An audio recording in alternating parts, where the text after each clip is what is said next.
After missing all of last season with a foot injury, Chet Holmgren is back in action for the Oklahoma City Thunder at Summer League. He reportedly is 208 pounds, 13 more than what he weighed in at this time a year ago. In OKC's first game against the hosting Utah Jazz in the Salt Lake City Summer League, the 7'1", 21-year-old posted 15 points on 6 of 14 shooting from the field overall, 0 of 1 from three-point range, and 3 of 6 from the free throw line, to go along with 9 rebounds, 2 assists, and 4 blocks. Then a couple nights later, against the Memphis Grizzlies, he had 10 points on 3 of 8 overall shooting, 0 of 4 three-point shooting, and 4 of 4 free throw shooting to go along with 11 rebounds, 1 assist, 2 steals, and 3 blocks. The first thing I want to get into is Holmgren's shot creation, which was a big topic of discussion prior to him getting selected second overall in last year's NBA draft. What he does with the ball in his hands will ultimately determine whether he blossoms into a superstar or not. If he's just a floor spacer, a vertical lob threat off rolls inside, a rim runner, and a dive cutter, then he'll be a fine ancillary piece offensively.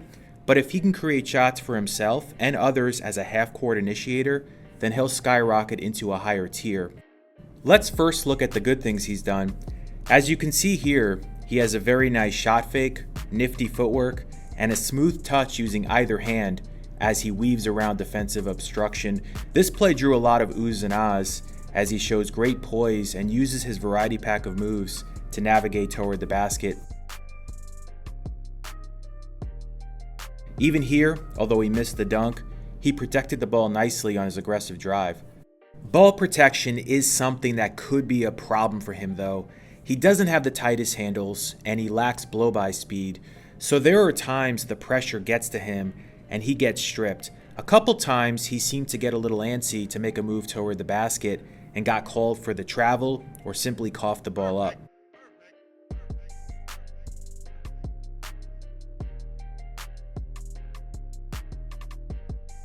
Two players that he was often compared to when he was in high school were Kevin Durant and Dirk Nowitzki, and here we see the work he does getting into the mid-range and using his length to shoot over his defenders.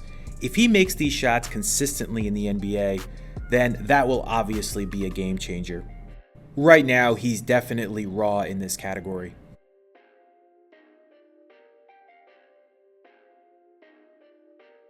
Often, Chet will grab rebounds and race the other way in transition, showing off some of those guard skills.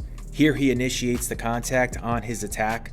Here again, bringing the ball up, not being afraid to go into the body of his defender, and there he gets the call.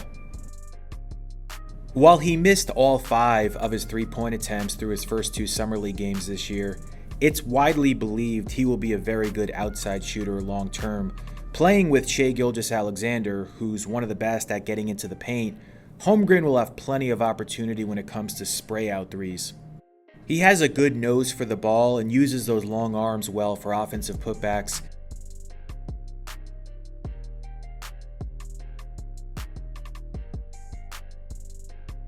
And then he also runs the floor well for transition scoring opportunities. Defensively, his game is much more defined. He's just an absolutely sensational shot blocker. He has unbelievable timing when he elevates, often keeps the ball in bounds, which is a Bill Russell staple, and has amazing instincts when he's forecasting what the opponent intends to do. Even if he doesn't get the block, he'll alter plenty of other shots. I don't see a scenario where he's not among the league's block leaders. The question is about physicality and whether he can keep opponents away from the basket by staying balanced and vertical. He can get a little too overzealous sometimes and get called for reach-ins.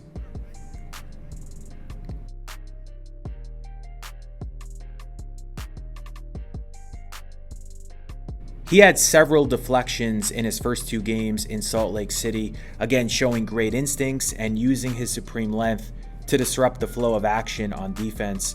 Let's continue to evaluate Holmgren as he continues to get more game action under his belt. Other things not emphasized yet in his game include his passing, which is underrated, and his perimeter defense, as I think he'll be at least solid guarding in space and on an island against quicker players. And that's going to be critical because opponents are going to do whatever they can to pull Chet away from the basket so he's not in position to protect the rim. So that will wrap up this video. If you like this kind of content, please subscribe.